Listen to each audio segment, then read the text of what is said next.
So today I'm just going to show you what your salt cell looks like and what the indication lights are. I have it off so the lights aren't on so you can hear me better. If you take a look at your salt cell, there's going to be a series of lights on here. You have your good light, your low light, cold water, cell, flow, and then your output indication lights. We always want this to be good, okay? So this is your ideal salt level, 3,400 parts per million. It's dead center of a range from 2,900 parts per million to 4,000 parts per million. We want to be above 2,900 parts per million, and we want to be below 4,000 parts per million.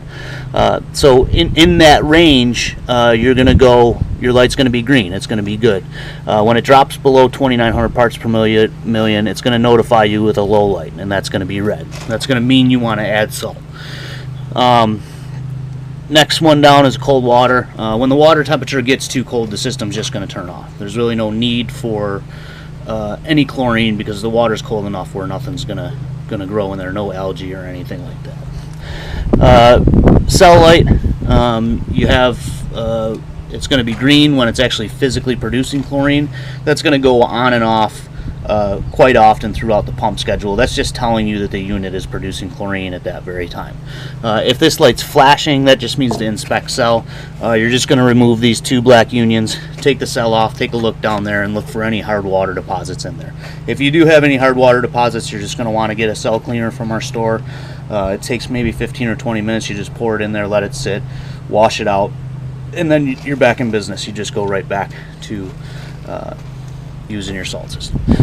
Flow light, we always want that green, okay? So if it's red, you're not getting ample amount of flow for the system to work. If it's green, you have good flow. If it is red, you want to make sure your filter, whether it be a sand filter, a cartridge filter, or an earth filter, you want to make sure that that filter is clean before you call for service. 9 times out of 10, it's just a clogged filter and you're just not getting enough pressure.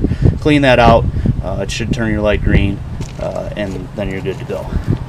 Down here is your chlorine output indications. So you go from 20% to 100%. If you don't have an easy touch, you're going to control that with this less or more buttons.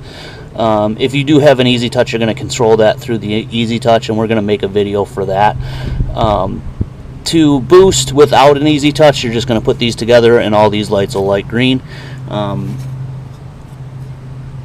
then you're boosting for 24 hours.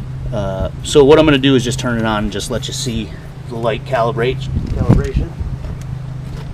Going on, buddy.